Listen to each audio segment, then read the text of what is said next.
शिवलिंग की स्थापना, उसके लक्षण और पूजन की विधि का वर्णन तथा शिवपाद की प्राप्त करने वाले सत्कर्मों का विवेचन।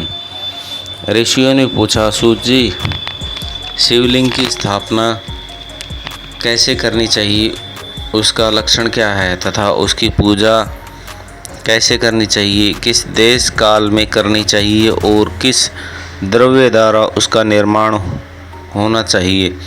सूत जी ने कहा, मैं ऋषियों में तुम लोगों के लिए इस विषय का वर्णन करता हूँ। ध्यान देकर सुनो और समझो। अनुकूल एवं शुभ समय किसी पवित्र तीर्थ में, नदी आदि के तट पर आदि रुचि के अनुसार ऐसी जगह शिवलिंग स्थापना करनी चाहिए जहाँ नित्य पूजन हो सके।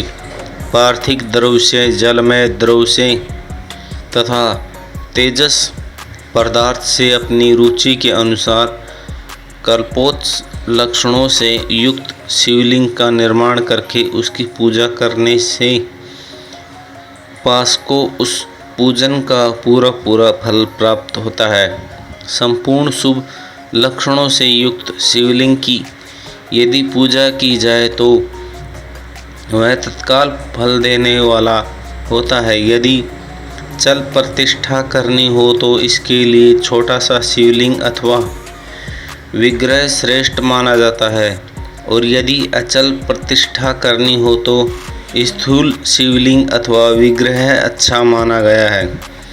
उत्तम लक्षण से युक्त शिवलिंग की पीठ सहित स्थापना करनी चाहिए।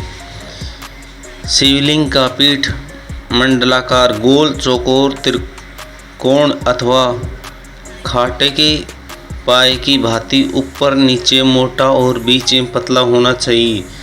ऐसा शिवलिंग महान फल देने वाला होता है। पहले मिट्टी से, प्रस्तर आदि से अथवा लोहे आदि शिवलिंग का निर्माण करना चाहिए। जिस द्रव्य से शिवलिंग का निर्माण हो उसी से उसकी पीठ भी बनानी चाहिए। यही स्थान अचल प्रतिष्ठा वाले शिवलिंग की विशेष बात है। चल प्रतिष्ठा वाले शिवलिंग भी लिंग और पीठ का एक ही उपादान होना चाहिए, किंतु बाण लिंग के लिए यह नियम नहीं है। लिंग की लंबाई निर्माणकर्ता या स्थापना करने वाले यजमान की 12 अंगुली के बराबर होनी चाहिए। ऐसा ही शिवलिंग का उत्तम कहा गया है। इससे कम लंबाई हो तो फल में कमी आ जाती है, अधिक हो तो कोई दोष की बात नहीं है। चरलिंग में भी वैसा ही नियम है। उसकी लंबाई कम से कम कार्तिके 1 अंगुली के बराबर होनी चाहिए। उससे छोटा होने पर अल्प फल मिलता है, किंतु उससे अधिक होना दोष की बात नहीं है। यजमानों को चाहिए कि वह पहले शिल्प शास्त्रों के अनुसार एक विमान या देवालय बनाएं जो देवगणों की मूर्तियों से अलंकृत हो। उसका गृह बहुत ही सुंदर, सुदृढ़ और दर्पण के समान स्वच्छ हो। उसे 9 प्रकार से रत्नों से विभूषित किया गया हो। उस पूर्व और पश्चिम दिशाओं में 2 मुख्य द्वार हो। जहाँ शिवलिंग की स्थापना करनी हो उस स्थान के गर्त में नीलम, लाल, वैद्य, श्याम, मरकत, मोती, मूंगा, गोमेद और हीरा, इन 9 रत्नों अथवा अन्य महत्वपूर्ण द्रव्य वैदिक मंत्रों के साथ छोड़े सगोजात आदि 5 वैदिक मंत्रों द्वारा शिवलिंग की स्थापना 5 स्थानों में क्रमशः पूजन करके अग्नि में हविष्य की अनेक आहुतियाँ दे और परिवार सहित मेरी पूजा करके गुरु स्वरूप आचार्यों को धन से तथा भाई बंधुओं को मनचाही वस्तुओं से संतुष्ट करें। याचकों को जड़, स्वर्ण, गृह और भू संपत्ति तथा चेतन गो आदि वैभव प्रदान करें। स्थावर जंगम सभी जीवों को यत्न पूर्वक संतुष्ट करके एक गुड्डे में स्वर्ण तथा 9 प्रकार के रत्न भरकर सगो जात वैदिक मंत्रों का उच्चारण करके परम कल्याणकारी महादेव जी का ध्यान करके तत्पश्चात नाद घोष से युक्त महामंत्र ओंकार का उच्चारण करके उक्त गड्ढे में शिवलिंग की स्थापना करके उसे पीठ से संयुक्त करें। इस प्रकार पीठ युक्त शिवलिंग स्थापना करके उस नित्यलेप दीर्घ काल तक टिके रहने वाले से जोड़कर स्थित करें। इसी प्रकार वहाँ परम सुंदर वीर मूर्ति की भी स्थापना करनी चाहिए। सारांश यह है कि भू संसार आदि की सारी विधि जैसी लिंग प्रतिष्ठान के लिए कही गई है, वैसी ही वीर मूर्ति प्रतिष्ठा के लिए भी समझनी चाहिए।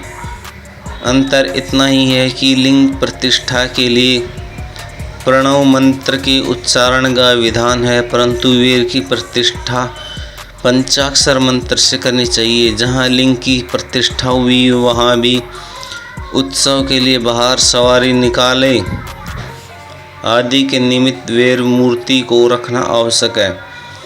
वीर को बाहर से भी लिया जा सकता है, उसे गुरुजी से ग्रहण करें।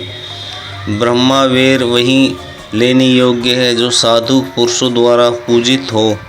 इस प्रकार लिंग में और वीर में भी हुई महादेव जी की पूजा शिव पद प्रदान करने वाली होती है। स्थावर और जंगम के भेद से लिंग की 2 प्रकार कहा गया है। वृक्ष लता आदि को स्थावर लिंग कहते हैं और कृमि कीट आदि को जंगम लिंग। स्थावर लिंग सींचने और आदि द्वारा सेवा करनी चाहिए और जंगम लिंग को आहार एवं जल आदि देकर तृप्त करना उचित है। उन स्थावर जंग जीवों को सुख पहुँचाने में अनुरक्त होना भगवान शिव का पूजन है, ऐसा विद्वान पुरुष मानते हैं। यो चराचर जीवों ही भगवान शंकर के प्रतीक मानकर उनका पूजन करना चाहिए। इस तरह महालिंग की स्थापना करके विविध उपचारों द्वारा उसका पूजन करें। अपनी शक्ति के अनुसार नित्य पूजा करनी चाहिए तथा देवालय के पास ध्वजारोहण आदि करना चाहिए। शिवलिंग की साक्षात शिव का पद प्राप्त करने वाला है अथवा चरलिंग में पूर्ण सोपचार द्वारा यथाचित रीति से क्रम से पूजन करे। यह पूजन भी शिव पद प्रदान करने वाला है। आह्वान, आसन, अर्घ्य, पागम, आचमन, अभ्यपूर्वक स्नान, वस्त्र एवं यज्ञ व पवित्र गंध, पुष्प, धूप, दीप, नेग, तांबूल समर्पण, निराजन, नमस्कार और विसर्जन ये 16 उपचार है अथवा अर्घ्य से लेकर नेग तक विधि पूजन करें। अभिषेक, नेग, नमस्कार और तर्पण ये सब यथाशक्ति नित्य करें। इस तरह किया हुआ शिवलिंग पूजा शिव उपाधि प्राप्त करने वाला होता है अथवा किसी मनुष्य द्वारा स्थापित शिवलिंग में, ऋषियों द्वारा स्थापित शिवलिंग में, देवताओं द्वारा स्थापित शिवलिंग में, अपने आप प्रकट हुए स्वयंभू लिंग में तथा अपने द्वारा नूतन स्थापित हुए शिवलिंग में भी उपचार संपूर्ण जैसे तैसे पूजन करने से या पूजन की सामग्री देने भी मनुष्य ऊपर जो कुछ कहा गया है वह सारा फल प्राप्त कर लेता है। क्रम से परिक्रमा और नमस्कार करने से भी शिवलिंग शिव पद की प्राप्ति करने वाला होता है। यदि नियम पूर्ण शिवलिंग का दर्शन मात्र कर लिया जाए तो वह भी कल्याणप्रद होता है। मिट्टी, आटा, गाय के गोबर, फूल, कनेर, पुष्प, फल, गुड़, मक्खन, भस्म आदि अन्न से भी अपनी रुचि के अनुसार शिवलिंग बनाकर तदनुसार उसका पूजन करे, अथवा प्रतिदिन 10,000 प्रणव मंत्र का जप करे, अथवा दोनों संध्याओं के समय एक एक सहस्त्र प्रणवों का जप करें। यह कर्म भी शिव उपाधि प्राप्त करने वाला है, ऐसा जानना चाहिए। जप काल में मकरांत प्रणव का उच्चारण मन की शुद्धि करने वाला होता है। समाधि में मानसिक जप का विधान है तथा अन्य सब समय भी उपांशु जय जप ही करना चाहिए। नाद और बिंदु से युक्त ओमकार के उच्चारण को विद्वान पुरुष समान प्रणव कहते हैं। यदि प्रतिदिन आदरपूर्वक 10,000 पंचाक्षर मंत्र का जाप किया जाए, अथवा दोनों संध्याओं के समय एक एक सहस्त्र का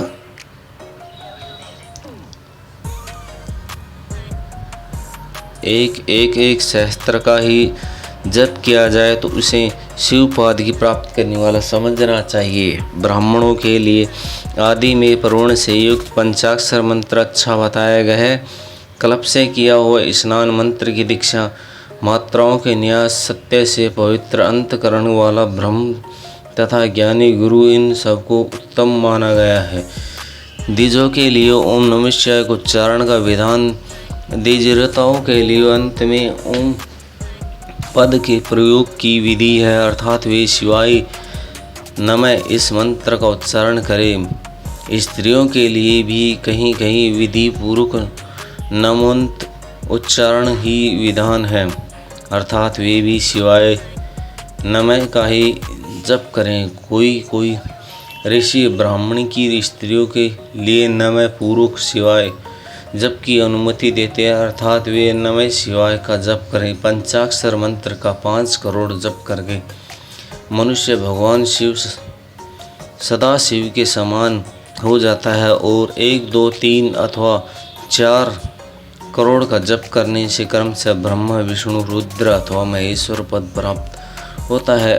अथवा मंत्र में जितने अक्षर हैं उनका पृथक पृथक 1-1 लाख जप करे, अथवा समस्त अक्षरों का एक साथ ही जितने अक्षर हों उतने लाख जप करें। इस तरह के जप को शिव उपाधि की प्राप्त करने वाला समझना चाहिए। यदि 1000 दिनों में प्रतिदिन 1 सहस्त्र जप के क्रम से पंचाक्षर मंत्र का 10 लाख जप पूरा कर लिया जाए तो और प्रतिदिन ब्राह्मण भोज कराया जाए तो उस मंत्र से अभिष्ट कार्य की सिद्धि होने लगती है। ब्राह्मणों को चाहिए कि वह प्रतिदिन प्रातःकाल 1008 बार गायत्री का जप करें। ऐसा होने पर गायत्री कर्म से शिव उपाधि प्राप्त करने वाली होती है। देव मंत्रों और वैदिक सूत को भी नियमानुसार जप करना चाहिए। वेद का प्राण भी शिव उपाधि प्राप्त करने वाला है, ऐसा जानना चाहिए।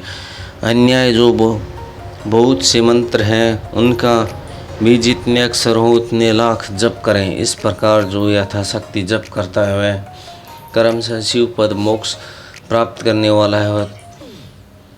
अपनी रुचि अनुसार किसी एक मंत्र का अपना मृत्यु पर्यंत प्रतिदिन उसका जप करना चाहिए, अथवा ओम इस मंत्र का प्रतिदिन 1 सहस्त्र जप करना चाहिए। ऐसा करने वाला भगवान शिव पाद की आज्ञा संपूर्ण मनोरथों की सिद्धि होती है। जो मनुष्य भगवान शिव के लिए फुलवाड़ी या बगीचे आदि लगाता था, शिव के सेवा कार्य के लिए मंदिर में झाड़ने, बुहारने आदि व्यवस्था करता है, वह इस पुण्य कर्मों को करके शिव पद प्राप्त लेता है। भगवान शिव के जो काशी आदि क्षेत्रों में भक्ति पूर्वक नित्य निवास करता है, वह जड़ चेतन सभी को भोग और मोक्ष देने वाला होता है। अतः विद्वान पुरुषों भगवान शिव के क्षेत्र में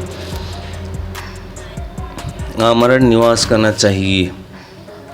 पुण्य क्षेत्र में स्थित बावड़ी, कुआं और पोखर आदि शिव गंगा समझना चाहिए। भगवान शिव का ऐसा ही वचन है, वहाँ स्नान, दान, जप करके मनुष्य भगवान शिव को प्राप्त कर लेता है। अतः मृत्यु पर्यंत शिव के क्षेत्र आश्रय लेना चाहिए। जो शिव के क्षेत्र में अपने किसी मृत संबंधी का दाह मासिक श्राद्ध, संपिंडकर अथवा वार्षिक श्राद्ध करता है अथवा किसी भी शिव के क्षेत्र अपने पितरों को पिंड देता है, वह तत्काल सब पापों से मुक्त हो जाता है और अंत में शिव पद पाता है। अथवा शिव के क्षेत्र में 7, 5, 3 और 1 ही रात निवास कर लेता है। ऐसा करने से भी कर्म से शिव पद की प्राप्ति होती है। लोक में अपने अपने वर्ण के अनुसार सदाचार का पालन करने से भी मनुष्य शिव पद को प्राप्त कर लेता है। वर्णानुकूल आचरण से तथा भक्ति भाव से वह अपने सत्कर्म का अतिशय फल पाता है। कामना पूर्व किसी अपने कर्म के अभिष्ट फल को शीघ्र ही पा लेता है।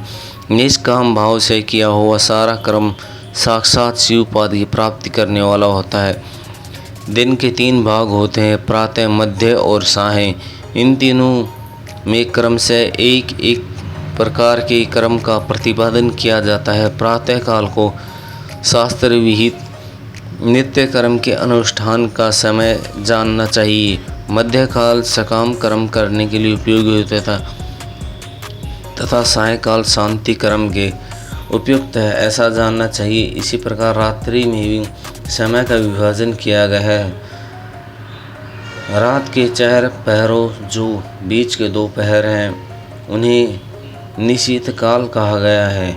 विशेष उसी काल में हुई शिव भगवान की पूजा अभिष्ट फल देने वाली होती है। ऐसा जानकर कर्म करने वाले मनुष्य यथा फल का भागी होता है। विशेष कलयुग में कर्म ही फल की शुद्धि होती है।